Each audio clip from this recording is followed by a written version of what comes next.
Watch what happens in any group when someone finally gets everyone organized and moving in the same direction. Watch who actually made that happen. Most of the time, it's not the person with the official title.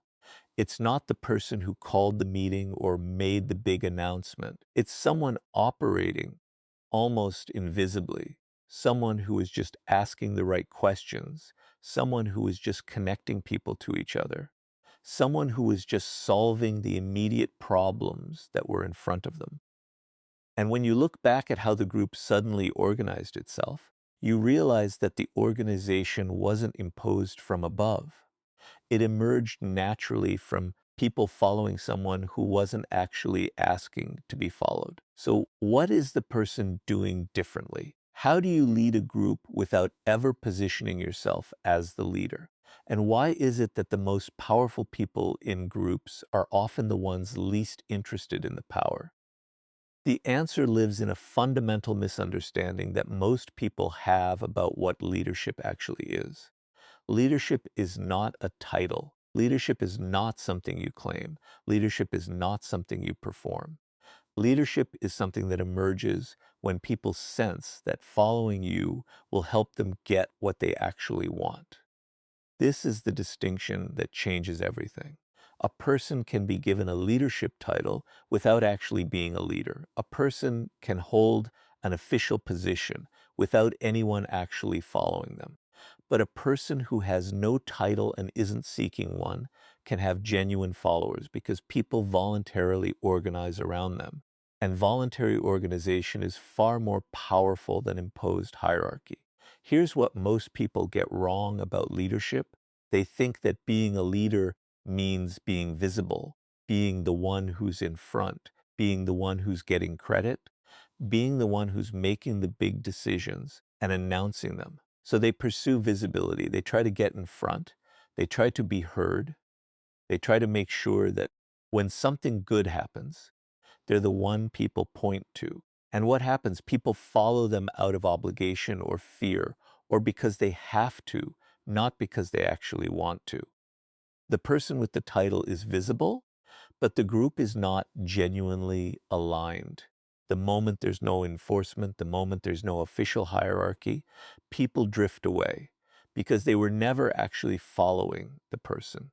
They were just responding to the authority structure. Now, look at someone who is leading invisibly. This person is not trying to be visible. They're not trying to get credit. They're not trying to be the official leader. They're just focused on understanding what the group needs.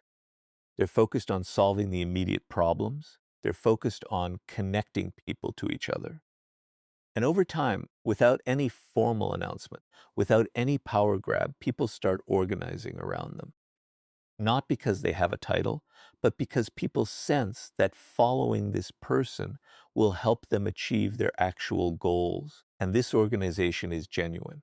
It's voluntary, and it's far more stable than any imposed hierarchy. Let's look at how this actually manifests in specific contexts, because understanding the mechanism is crucial.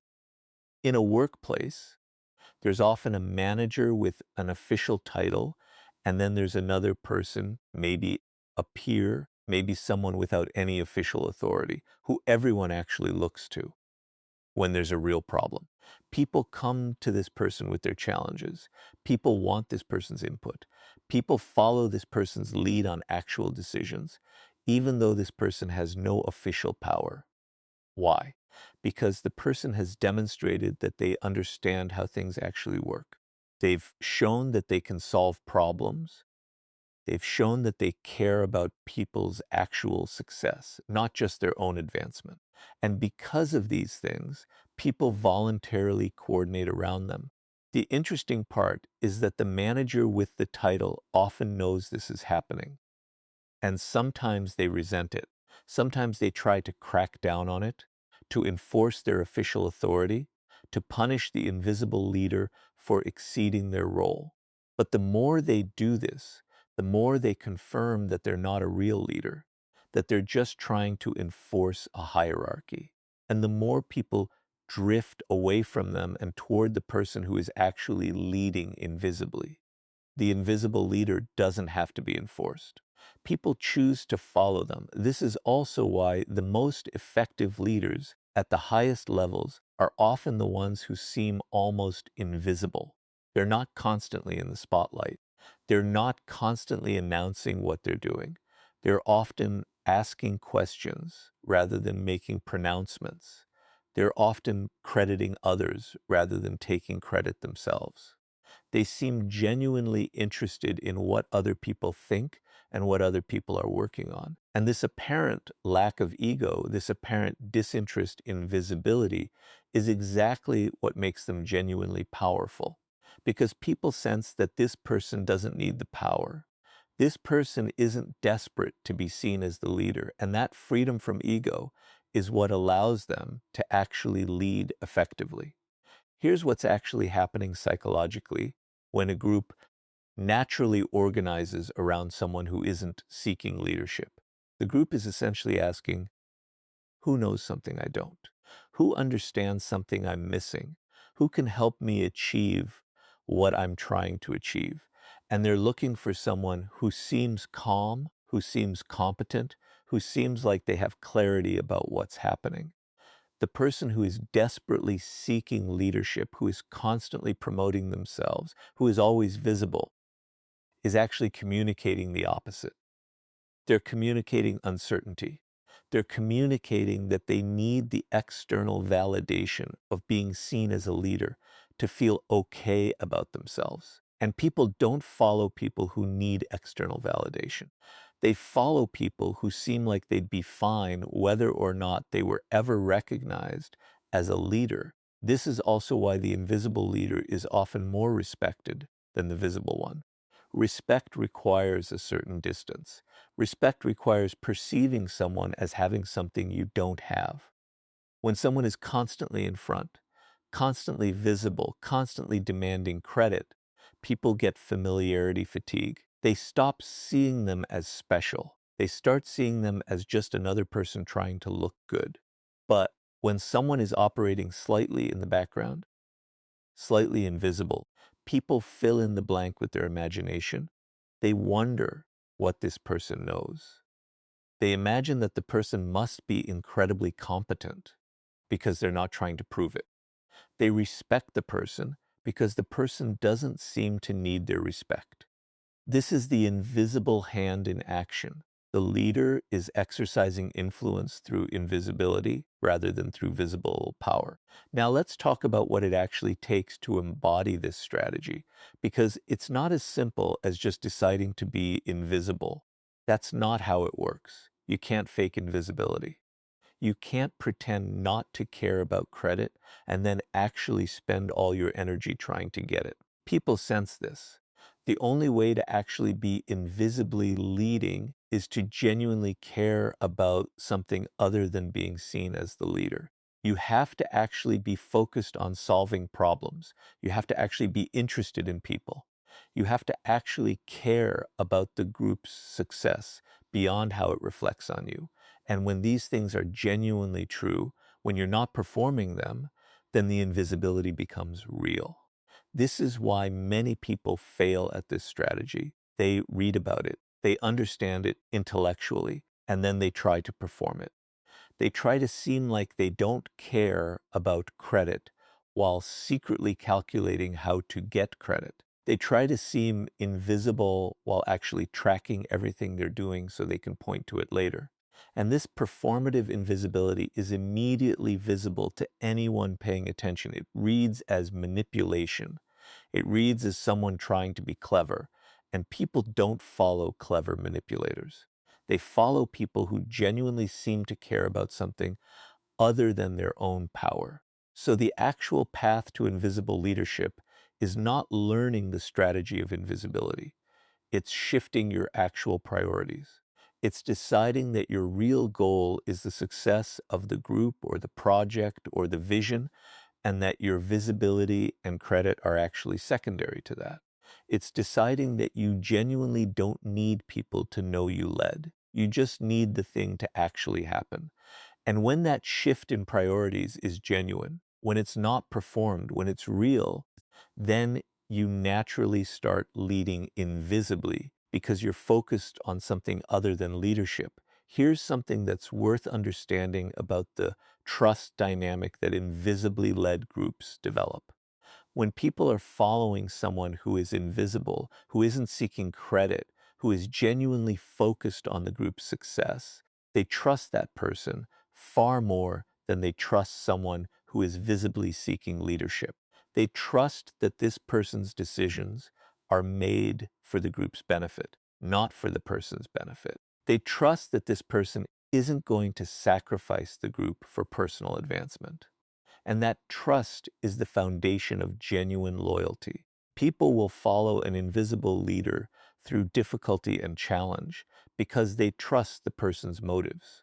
But people will abandon a visible leader the moment the hierarchy stops protecting them because they always sense that the leader was primarily serving themselves. This also means that the invisible leader has far more actual power than the visible leader, even though it doesn't look like it. The visible leader has the formal authority. They can make things happen through their official position. But the invisible leader has genuine influence. They can shift how people think. They can change what people care about. They can redirect the group's energy without anyone formally announcing it. And this influence is far more powerful than formal authority because it's voluntary. People choose to be influenced by the invisible leader. Nobody chooses to be governed by the visible leader. They just submit because they have to. Let's also talk about what this strategy does to the person embodying it. When you genuinely stop caring about whether you get credit, when you genuinely shift your focus to something other than your own visibility, something almost magical happens. You become less anxious. You're no longer constantly monitoring how you're being perceived.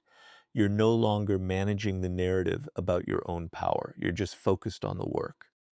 And this freedom from ego, this release from constantly performing power, is actually deeply liberating.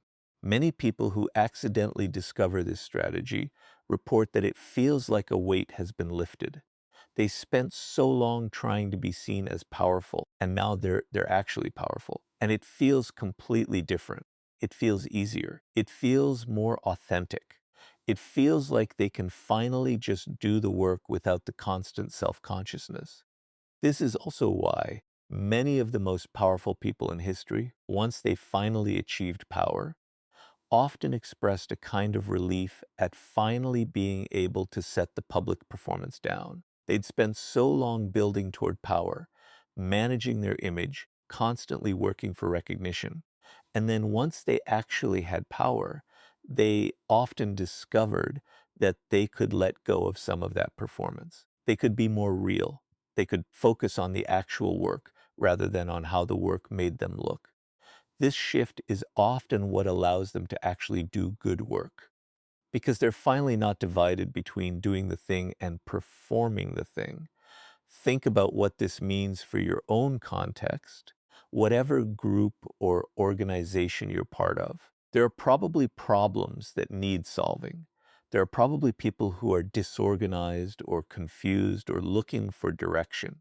There are probably opportunities being missed because people are waiting for someone to organize them. If you genuinely shifted your focus to solving those problems, to helping those people, to making those opportunities real without any concern for whether you got credit, what would become possible? Would people naturally start organizing around you? Would you become the person they look to? And would that happen because you made it happen or because you genuinely focused on something other than making it happen? The closing paradox that should sit with you is profound. The only way to actually lead is to genuinely not care about leading. The only way to gain real power is to release the desperation for visible power. The only way to have people voluntarily follow you is to genuinely stop trying to make them. And the moment you stop performing leadership and start actually solving problems and caring about people's success and remaining invisible in your ambition, people will start following you. Not because you manipulated them into it, but because they sense that following you will help them achieve what they actually want. So here's what should follow you. What would change if you stopped trying to be seen as the leader and started genuinely focusing on solving the problems that are in front of you? And if you did that, who would naturally organize around you and what would become possible?